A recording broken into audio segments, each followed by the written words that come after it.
Yesterday, we learned about the passing of Peter Edward Rose, better known as Pete Rose or Charlie Hustle. For many, many years, Pete Rose was just synonymous with baseball. You thought of baseball, one of the first names you mentioned would be Pete Rose. And obviously, being someone of my generation, Pete Rose was a star on the diamond. He was my personal hero. And we were too young back then, and there was no internet, so you didn't know everything about Pete Rose. But what I knew about him came from the baseball diamond. And on the diamond, nobody ever played as hard or worked as hard or gave his all the game or tried to excel in it the way Pete Rose did. Pete Rose his list of records are incredible. Many of those who like Pete Rose and admired his play on the diamond are conflicted about him. The highs and lows of Pete Rose's life and career are just many. His on the field activities, the man was exemplary. He played flat out all the time. He gave it all. He made teams better. Maybe he wasn't the greatest, most gifted player the game ever saw. Clearly he wasn't. But he took the gifts he had and the things he had, and he added something extra to it, just a desire to win and compete and play hard all the time. That's how he got the name Charlie Hustle. And the name Charlie Hustle was given to him by Mickey Mantle and Whitey Ford when they were together laughing about him running to first base. But Pete Rose, he liked the term, and he embraced it and ran with it. He liked being called Charlie Hustle. But it was meant to belittle him. But Rose exemplified it. He embraced it, and it became his. Nobody gave more on the diamond than Pete Rose. If anybody ever deserves in the Hall of Fame, it's Pete Rose. If anybody's activities on the field of play ever merited his name being in the Hall of Fame, it's Pete Rose. Now, look, I'm not talking about his off the field activities have impugned whatever legacy Pete Rose had. There's no doubt about it. But I'm not talking about Pete Rose for the Husband's Hall of Fame. I'm not talking about Pete Rose for the Father's Hall of Fame. I'm not even talking about him making the Humanitarian Hall of Fame. He's not going to be in any of those. But when it comes down to the Baseball Hall of Fame, when it comes down to Major League Baseball, if anybody deserves in there for what they did between those lines, that's Pete Rose. The man did it all, and he gave his all the game. A little part of my childhood died when he passed away because I've lost it before. When other heroes of the game, Joe Morgan, died, I felt like I lost a little of my childhood, especially when my dad died. I lost a lot of my childhood. My mom died, and more of my childhood passed away. And now one more icon, one more hero of mine from my youth is gone. I mean, I'm old. I've reconciled myself to what Pete Rose was on and off the field. He clearly deserved his banishment from baseball for life. Pete Rose was banned from baseball because they said he violated the gambling clause, and it clearly did. There's no argument about that. You won't hear any argument from me. But when baseball embraced gambling and DraftKings, at that point, all their arguments about Pete Rose harming the integrity of the game, those arguments went right down the sewer. Pete Rose was banned from baseball for life. He signed an agreement to that.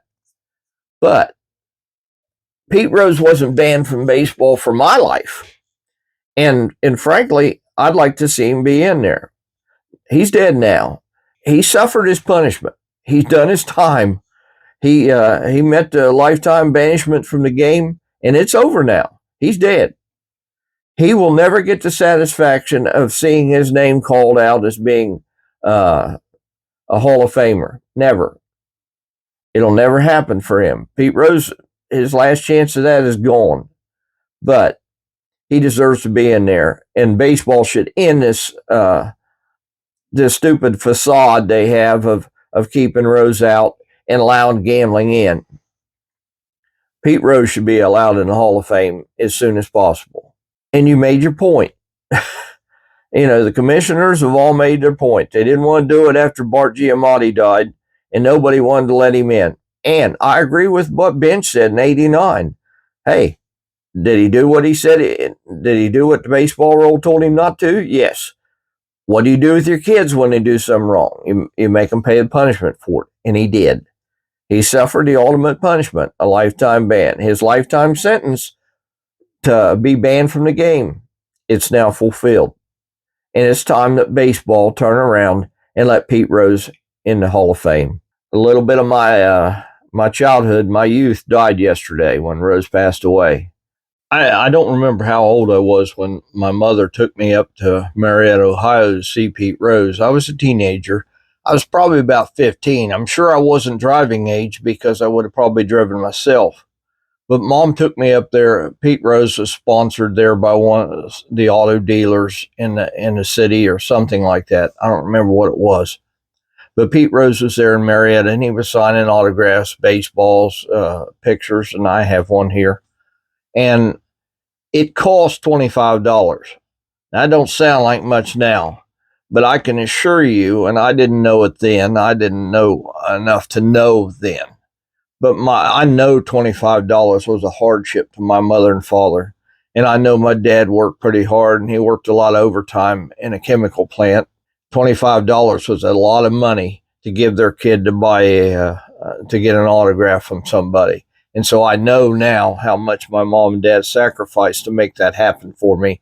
Actually, in these later days, I feel a little ashamed of myself for causing that hardship on them. But I got his autograph. He was a jerk to me. Barely, I admired him. I spoke to him. He just barely grunted at me.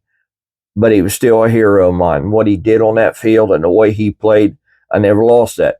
This picture right behind me here is the first pitch of the 1976 World Series.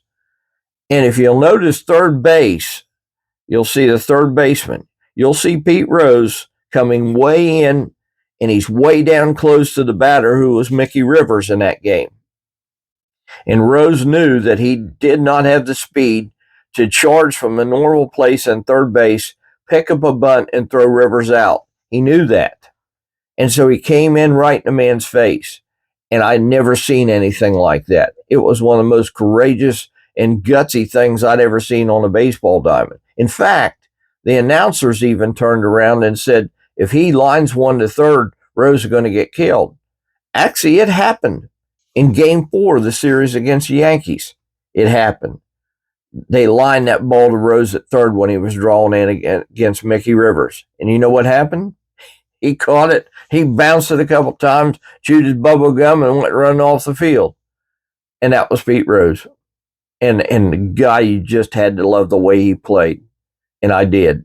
I'm going to miss him. The man was he was a great interview. He was a great guy to listen to talk about baseball. I could listen to him and Tony Gwynn, Ted Williams talk about baseball forever. They were just fascinating to listen to. And one of the great, well, you could call him an ambassador, but one of the great ambassadors the game is gone. And it's sad. Rest in peace, Pete Rose. You didn't go barreling in the home. You slid head first. And it's my hope the umpire calls you safe.